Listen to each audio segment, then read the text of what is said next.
자, 우리 제목 한번 읽어볼까요? 제목 뭐예요? 시작. 목사님 개미 사진 찾느라고 굉장히 힘들었는데 개미로 살기. 여러분 한번 생각해봐요. 여러분 개미로 살아본다고 한번 생각해보세요. 어떨 것 같아요? 네? 빨리 죽어요? 목사님 어렸을 때는 뭐를 많이 가지고 놀았냐면, 여러분 혹시 리어카 알아요? 리어카? 리어카 알아요? 리어카? 바퀴 2개 달려가지고 이렇게 끌고 다니는 거 있잖아요. 알아요? 여러분 목사님은 어릴 때 놀 데가 없어가지고, 목사님이 어렸을 때 살았던 연립은 아직도 기억이 나. 지금은 이제 아파트로 재개발이 됐는데 성도 연립이라고 살았는데, 목사님 거기 살았는데 거기는 놀이터에 그네가 안 달려 있어. 그네가 있는 공간에 그네가 안 달려 있고 시소만 이렇게 있고 미끄럼틀도 없는 그러한 놀이터가 있었어. 그러니까 얼마나 그네를 타고 싶으면 저쪽 옆 동네에 놀러 가야 돼. 그럼 그 연립이 좋다는 거예요? 안 좋다는 거예요? 그러니까 안 좋으니까 놀이를 막 만들어가면서 놀이를 하는 거예요.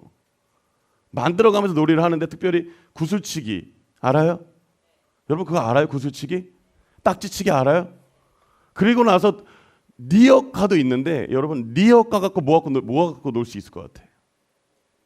그거로도 놀 수 있어요.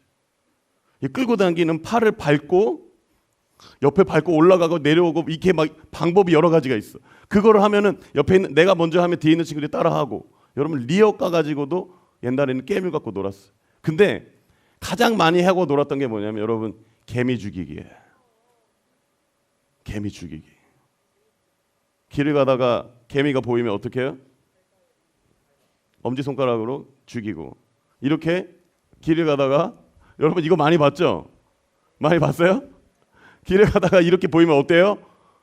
여러분 뭐 하고 싶어요? 희한하더라고. 뭐 하고 싶어요? 물 붓고 싶죠? 물 붓고 싶잖아. 물 붓고 싶고, 이런 데 보면은, 개미 보면은 어떻게 하고 싶어요? 발로 질글질글 뭐예요? 어떻게 해요? 여러분 안 그래요? 개미 보면 안 그래요? 근데 목사님 어렸을 때 개미하고 노는 게 이게 놀이 중에 하나였어. 그리고 흙에다가 그냥 성을 만들고 두꺼비 집 만들고, 그게 진짜 목사님 어렸을 때는 그게 놀이였어. 근데 요즘에는 다 핸드폰 하지만 목사님은 개미하고 굉장히 친했어요. 근데 목사님보다 개미하고 더 친한 사람이 있더라고. 깜짝 놀랐어요. 최근에 오래된 내용이지만, 여러분 베르나르 베르베르, 이 사람이 거의 약 30년 동안이라고 내가 기사로 봤을 때 30년 동안 개미에 대해서 연구를 했대요. 그리고 나서 이제 5편의 이 개미라는 책을 썼는데, 사람들이 다 놀라는 거야. 그러니까 왜 놀라냐면, 이 사람이 도대체 개미에 대해서 얼만큼 알고 있길래 개미에 대한 이야기를 하는데, 개미에 대한 이 이야기들이 어떤 느낌을 받냐, 사람들이 이 사람이 마치 개미가 된 것처럼 개미에 대한 책을 썼다고 이야기하고 있는 거예요. 그리고 목사님이 이 이야기를 보다가, 이 책의 내용을 딱 보다가 목사님이 딱 떠오른 게 뭐냐면, 여러분 딱 그거였어요. 내가 개미한테 했던 일들이 너무나도 미안해지더라고요. 막상 그 이야기를 보니까 목사님이 개미를 괴롭혔던 그 일들이 굉장히 미안해지면서, 한편으로 목사님이 떠오른 게 딱 하나가 뭐냐면, 누가 떠올랐냐면 바로 예수님이 떠올랐어요. 예수님이 떠오르더라고요. 목사님이 개미한테 미안하다고 말 못하잖아요. 알아듣겠어요? 목사님이 개미한테 야 미안해 해봤자 개미가 알아듣겠어요? 근데 개미한테 진짜 내가 미안한 걸 얘기하려면 어떻게 해야 돼요? 내가 뭐가 돼야 돼? 개미가 돼야 되죠. 근데 그거는 불가능한 거예요. 근데 목사님이 이야기를 보면서, 그렇구나. 예수님이 우리와 소통하기 위해서 예수님이 인간의 몸을 입고 이 땅 가운데 오셨구나. 할렐루야. 할렐루야. 그게 목사님이 감동이 되더라고요. 여러분 보세요. 요한복음 1장 14절 말씀이에요. 자, 한번 읽어봅시다. 시작. 우리가 그의 영광을 보니, 아멘. 여러분 태초에 말씀이 계셨으니, 근데 그 말씀이 육신이 되어 우리 가운데에 거하셨다. 이거는 뭔 말이냐면 하나님이 인간의 몸을 입고 이 땅 가운데 오셨다 이거예요. 너무나도 놀라운 사실이에요.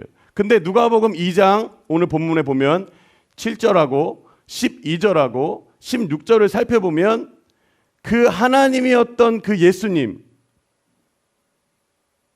성부 하나님, 성자 하나님, 성령 하나님 삼위일체 중에서 우리 성자 예수님이 여러분 어디에 누였냐면 하나님이 인간이 됐을 때 어디에 누여 있었냐면 말똥 냄새 나는 여러분 구유에 누였다라고 하는 거예요.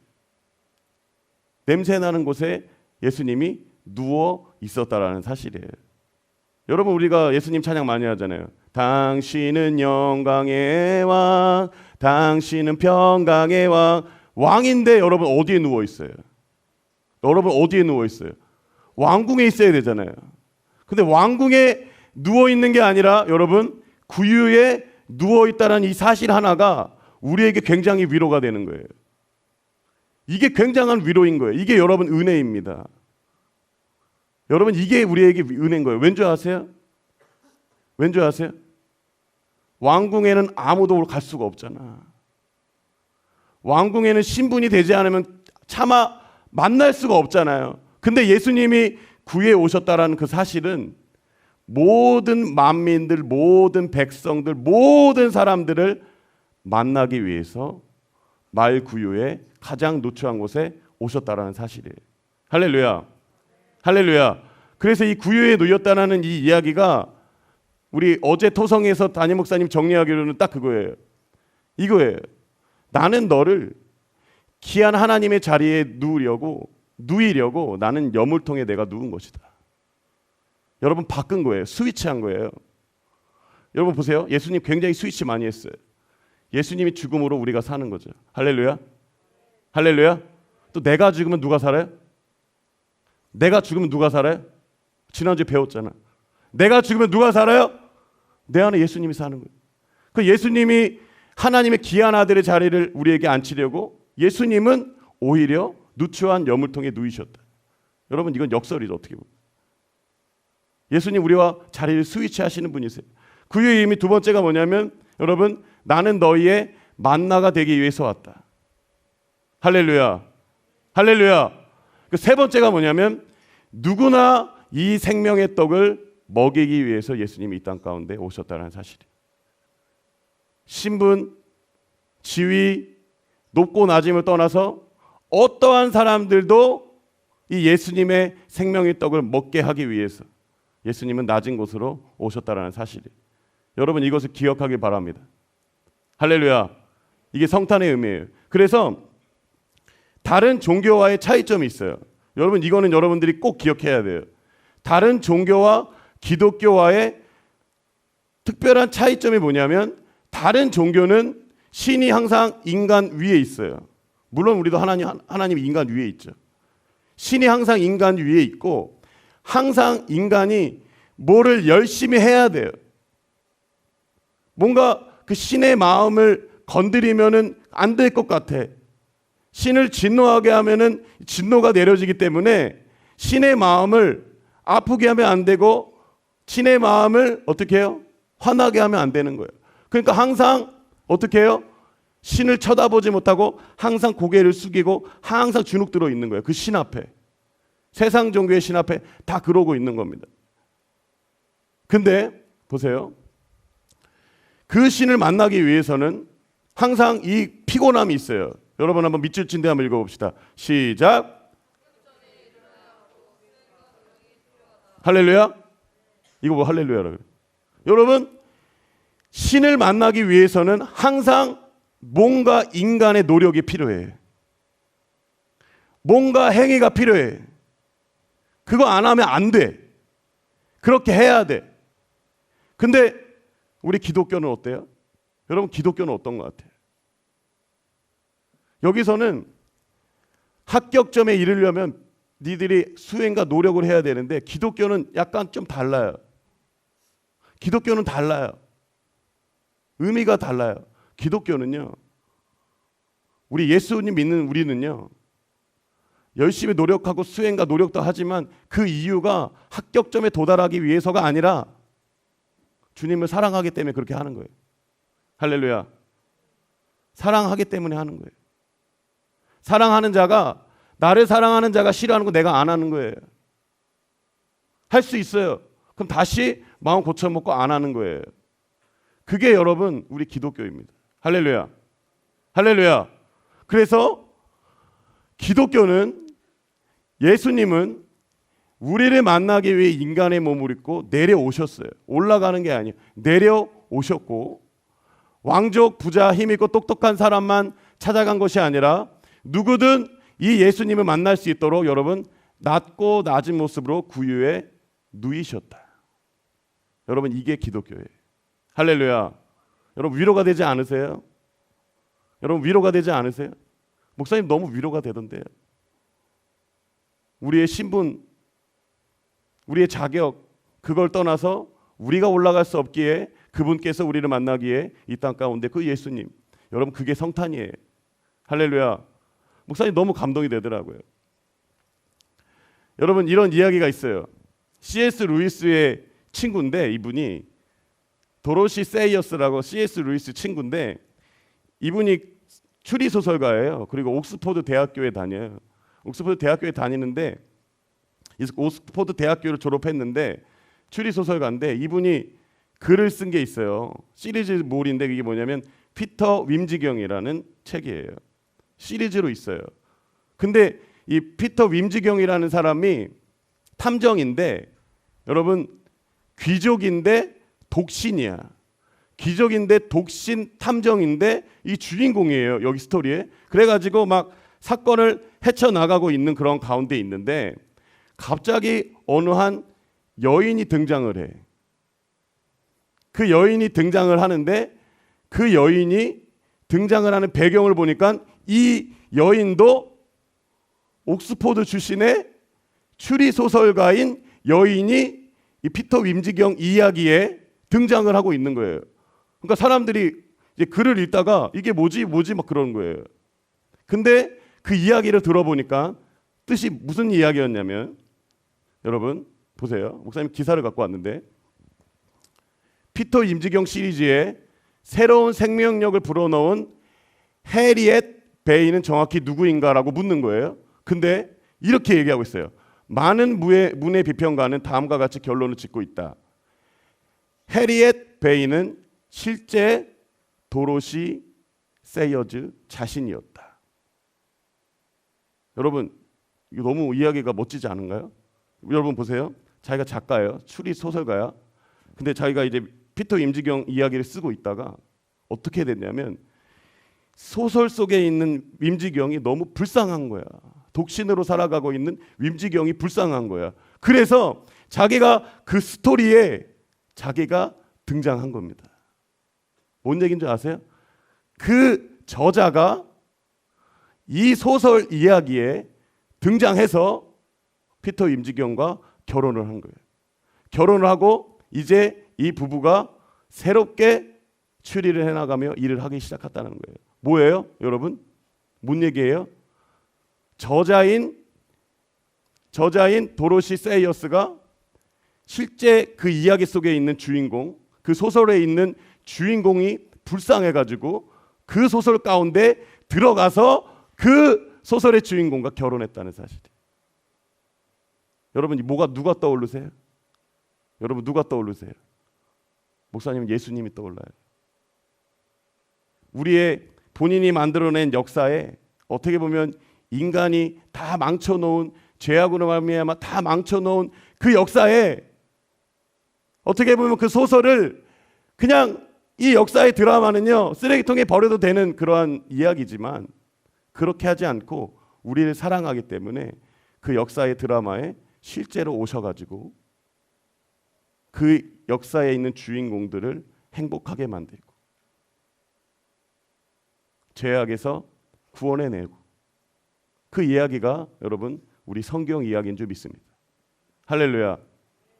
이게 성탄의 이야기예요. 예수님의 이야기예요.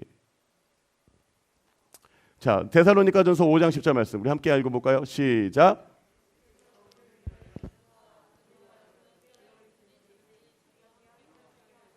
아멘. 예수님이 오신 목적, 그게 뭐냐면 여러분, 우리와 함께 하시기 위해서 이 땅 가운데 오셨다. 지금도 여러분과 함께 하심을 믿습니다. 지금도 여러분과 지금 이 예배 시간에 함께 하심을 믿습니다. 여러분의 가정에도 함께 하심을 믿습니다. 여러분 직장, 선생님들의 직장, 여러분의 학교에 함께 하심을 믿습니다. 여러분 그러기 위해서 오신 거예요. 예수님이 오신 목적이 뭐냐면, 그가 오신 이유가 뭐냐면, 첫 번째가 예수 이름 뜻이 뭐예요? 자기 백성을 그들에 대해서 구원할지아이다. 구원하기 위해서 오셨다는 거예요. 할렐루야. 두 번째가 뭐냐면, 그의 이름은 또 임마누엘인데, 임마누엘의 뜻이 뭐냐면 하나님이 우리와 함께 하시다. 아멘. 예수님이 오신 목적은 뭐냐면, 여러분들의 죄를 구원하고, 여러분들의 죄를 씻고, 그리고 여러분들 홀로 두지 않고 여러분들과 함께하기 위해 예수님이 이 땅 가운데 오셨다. 여러분이 슬플 때나 외로울 때나 그 주님이 우리와 함께 하십니다. 이것을 기억하길 예수님의 이름으로 간절히 소망합니다. 아멘. 여러분 빌립보서 2장 5절부터 한번 읽어볼까요? 자, 5절부터 읽어봅시다. 시작.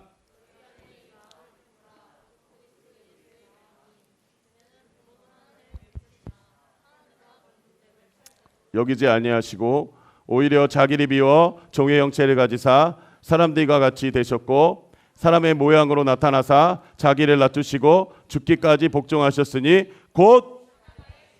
아멘. 그러니까 예수님이 우리와 함께하기 위해서 낮고 낮은 자리로 오신 것처럼, 어떻게 보면 우리의 스토리에 본인이 만들어낸 저자임에도 불구하고 죽으러 오신 거예요.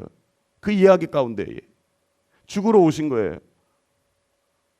우리를 만나기 위해서 오신 거예요. 아멘. 함께하기 오셨습니다. 아멘. 근데 바울이 하는 얘기 뭐냐면, 그러니까 그 예수님을 만난 너희들이요, 그리스도인들이요, 우린 이렇게 살아야 합니다.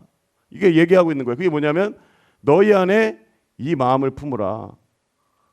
예수님은 하나님의 본체이셨는데, 하나님이셨는데 그가 자기를 비웠다. 하나님의 본체의 자리, 영광의 자리를 내려왔다. 죽을 필요 없는 그분이 영광의 자리에서 내려왔다. 내려온 자체가 뭐냐면, 마치 우리가 개미가 되는 것처럼 하나님이 사람의 모양으로 나타나서 자기를 낮추셨는데 사람 모양으로 하나님이 사람의 모양이 된 게 자기를 낮춘 건데, 그게 더 낮춰서 어떻게 하셨냐면, 그분이 십자가에 죽으셨다. 여러분 이게 성탄이에요. 우리가 선물 받아야 될 게 아니라, 성탄절에 왜 선물 받냐고, 너희들이 왜 엄마한테 선물 안 주냐고 왜 그러세요? 성탄절은 왜 여러분이 선물 받으세요? 옆 사람에게 물어보세요. 너 선물 뭐 받았니? 물어봐.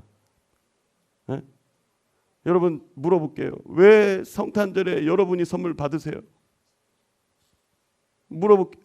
왜 여러분 생일 아닌데 왜 여러분이 받으시냔 말이에요. 실은 성탄엔 우리가 예수님께 감사와 찬양을 올려드려야 되는 날이 성탄인 줄 믿습니다. 시대가 너무나도 악해졌어요. 미국에 가면은 메리 크리스마스 안 해요. 해피 홀리데이. 이제 말을 바꿔가요. 이제 크라이스트라는 말이 없어요. 크라이스트 마스잖아요. 그리스도 미사라는 말이잖아요. 마스가. 근데 그 말이 없어요. 이제는. 이제 미국에 가면은 해피 홀리데이, 크리스마스라는 말을 이제 지워가고 있어요. 그리고 여러분들도 아시겠지만 24일, 25일은 결혼하지 않는 연인들이 죄를 많이 짓는 날이야. 가장 죄를 많이 짓는 날이야. 24일에 온라이트 해야 된다고, 결혼도 안 한 남녀가 집 밖에 나와가지고 밤새 논다고 뭐 하겠어요? 여러분 뭐 할 것 같아? 죄를 가장 많이 짓는 날이 여러분 12월 25일이 된 거예요. 세상이 그래요. 하나님이 얼마나 슬퍼하시겠어요? 근데 우리는 이 날에 누구를 더 묵상하고 누구를 더 찬양하고 누구를 더 바라봐야 되냐면, 인간의 몸을 입고 계신 예수님, 이분을 더 바라봐야 될 줄 믿습니다. 할렐루야. 여러분 이게 성탄을 맞이하는 그리스도인의 모습인 줄 믿습니다. 우리도 예수님처럼 낮은 곳으로 나아갑시다. 할렐루야. 할렐루야. 보세요. 요한복음 1장 12절. 그래서 오늘도 여러분 예수님이 우리와 함께하기 위해서 우리의 마음 문을 두들기고 있어요. 읽어봅시다. 요한복음 1장 12절 시작.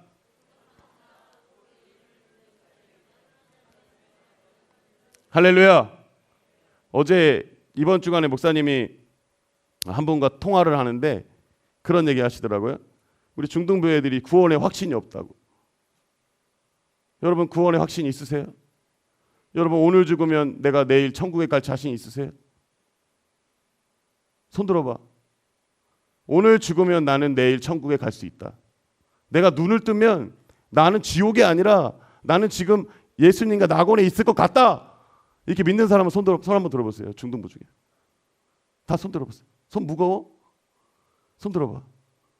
자, 선생님들 옆에 한번 체크해 보세요. 다 애들 들고 있는지 안 들고 있는지. 아무도 안 들어? 없는 거야? 없는 거야? 내리세요.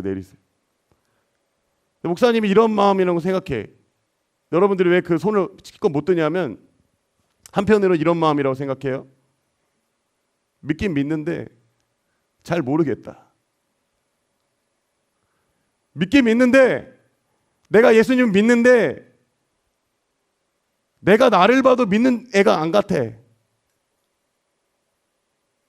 분명히 예수님은 마음에 영접하면 그리고 예수님을 마음에 영접하고 하나님의 아들임을 고백하고 믿으면 구원받는 거 맞다고 교회에서는 얘기하는데 근데 실제 나의 삶에는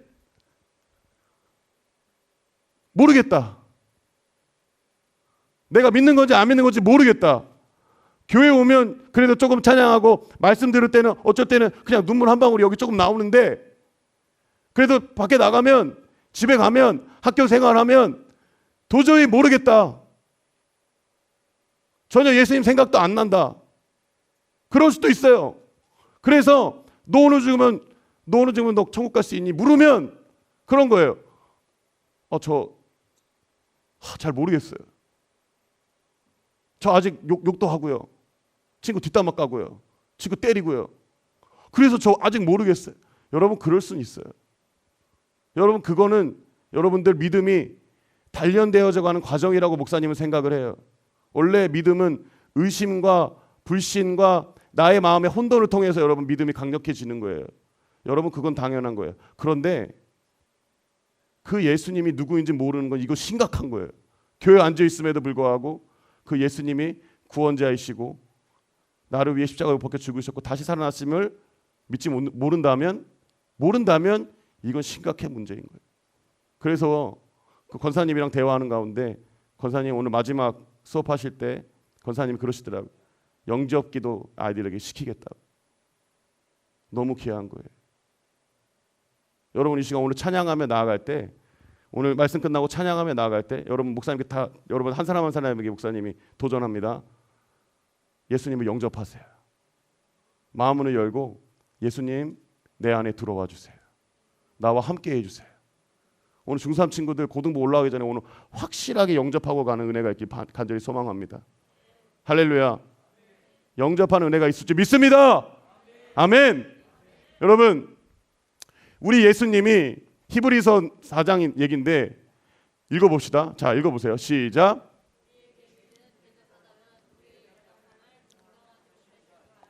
모든 일에 근데 여기서 목사님은 이 단어 중에 개역 한글에는 체율이라고 되어 있거든요. 근데 그 단어가 목사님은 너무 그 은혜가 돼요. 그러니까 동정이라고 얘기하면 그냥 조금 동정이라고 하면 이제 영어 잘하는 사람 이거 읽어봐요. 갑자기 쑥스러워지네. 목사님 이거 하고 싶은데. 근데 목사님은 이 동정이라는 단어보다 체율이라는 단어가 굉장히 떠오르는데 굉장히 목사님은 은혜가 되는데 그게 뭐냐면 예수님이 사람의 몸으로 이 땅에 오셔서 여러분 이게 너무 은혜가 돼요. 인생의 모든 질고를 경험하신 거예요. 여러분 경험하고 나서 위로를 하는 거예요. 할렐루야. 하나님이 위에서 있잖아요. 위에서 야 괜찮다. 괜찮을 거야. 내가 야 대호야 그 어려울 수도 있지 뭐 그럴 수 있어 라고 하늘에서만 얘기한다면 목사님 좀 짜증났을 것 같아. 근데 여러분, 우리 예수님은 이 땅 가운데 오신 이유 중에 하나가 뭐냐면 여러분의 아픔과 슬픔과 그 모든 그 질고 있잖아요. 인생에 그거를 예수님이 다 체험하시고, 할렐루야, 그걸 다 체험하시고 그 체험한 자들을 예수님이 위로하기 위하여 이 땅 가운데 오신 거예요. 할렐루야. 목사님, 이게 너무 위로되더라. 그래서 우리는 기도할 수 있어요. 예수님, 저 힘들어요. 그럼 예수님이 어느샌가 우리한테 오셔가지고 괜찮다, 내가 안다. 예수님은 더 어려운 십자가의 고통도 겪으신 분이, 모욕을 당하신 분이 여러분들의 일상에 있는 모든 아픔을 왜 모르시겠어요? 그러면서 여러분들을 위로하시는 거예요. 내가 다 안다. 그 안다는 거는 예수님이 경험적으로 나오는 안다예요. 안다는 거예요. 해봤다라는 거예요. 어떤 친구 어머니 아버지가 돌아가셨어요. 부모님 중에 한 분이 돌아가셨어요. 슬픔에 빠져 있어요. 근데 엄마 아빠가 멀쩡히 살아있는 애가 와가지고 야, 괜찮니? 그래, 아유, 어떡하냐 하면은 여러분, 위로가 조금밖에 안 돼. 조금밖에 안 돼. 조금밖에 위로가 안 돼. 그 말은 위로가 잘 안 돼요. 근데 어머니 아버지를 잃은 자가 있는데, 어머니 아버지를 잃은 자가 그냥 와가지고 위로한 것도 아니야. 그냥 그 사람 앞에 서 있어. 그리고 그냥 안아줬어. 그러면 여러분, 말 한마디 하지 않아도 그건 위로가 되는 거예요. 왠지 아세요? 어머니 아버지를 잃은 고통에 있는 이 사람의 마음을 이미 겪은 사람을 알고 있기 때문에 말하지 않아도 위로가 되는 거예요. 그렇다면 이 성탄의 의미는 뭐냐면 여러분들의 아픔을 그분이 아십니다. 아멘 하세요. 아멘. 그게 위로가 되는 거예요. 할렐루야. 할렐루야. 그러면서 목사님이 이제 적용이야. 이제 오늘 이번 한 주간 적용이에요. 목사님 영어 이거 되게 좋아하거든요. Put yourself in my shoes예요. 이게 영어 속담이에요. 뭔 말이냐면 역지사지예요. 다른 사람의 입장에서 생각한다. 왜요? 예수님이 인간의 몸을 입고 와서 우리의 질고와 고통을 경험하신 것처럼 우리도 삶에 역지사지의 삶이 돼야 돼. 이기적인 삶이 아니라 남을 배려할 줄 아는 삶이 되어야 될 줄 믿습니다. 그러한 삶이 되어야 돼. 할렐루야. 목사님이 그래서 기도하는 가운데 딱 이 역지사지를 경험했는데, 기도가 뭐냐면 처음에 기도할 때는 막 마음에 억울함을 가지고 기도하면서 앉아 있어요. 하나님 왜 이렇게 어려워요? 아, 하나님 이거 쉽지 않네요. 쉬운 거 하나 없네요 라고 생각하고 앉아 있어요. 근데 기도를 하다 보니까 처음에는 목사님의 시야가 굉장히 주관적이에요. 그러니까 목사님의 시야로만 판단을 하고 생각을 하는 거예요. 쟤는 왜 그래? 쟤는 제 친구는 왜 그러지? 안 변하지? 목사님이 주관적인 시야로 앉아 있는데, 기도를 하다가 보면은 갑자기 어떤 시야를 주냐면 하나님이, 여러분, 놀라운 거예요. 이거는 객관적인 시야를 줘요. 역지사지가 돼. 제가 그래서 그랬구나, 그랬겠구나 라는 마음이 생기더라. 마음이 바뀌어요. 원망과 불평, 그를 향한 원망과 불평으로 막 이게 안에 있었다면 기도를 하면은 바뀌어요. 하나님이 얘기해. 대호야, 네가 한번 달리 생각해 보면 안 되겠니? 그러면은 생각이 좀 달라져. 그러면은 기도하고 나와서 보면은 마음이 평안해져 있어. 분명히 기도하기 전에는 막 여기가 불편했거든요. 근데 기도하고 나오면 하나님이, 대호야, 그거 네가 잘못한 거야. 이렇게 얘기해. 대부분 그래요. 하나님은 그거 네가 잘못한 거야. 네가 잘해. 그러면 네, 알겠습니다, 제가 잘할게요 하면은 상대방에 대한 원망이 사라지고 나를 돌아보고 내가 잘해야지라고 결단하고 기도의 자리에서 딱 나오면은 분명히 1시간 전에는 얼굴에 막 그늘이 져가지고 들어갔는데 1시간 뒤에 집에 나와가지고 1시간 뒤에 교회 살림으로 나와가서 보면은 어때요? 얼굴이 달라져 있는 거야. 상황은 똑같은데 내가 달라져 있는 거예요. 여러분, 기도가 역지사지 하더라고요. 승리하는 저와 여러분에게 소망합니다. 여러분, 우리 이렇게 살아갑시다. 우리도 낮은 곳에서 상대방을 배려하고, 할렐루야, 역지사지로 남을 이해하고, 성탄의 예수님처럼 그렇게 승리하는 저와 여러분에게 간절히 소망합니다.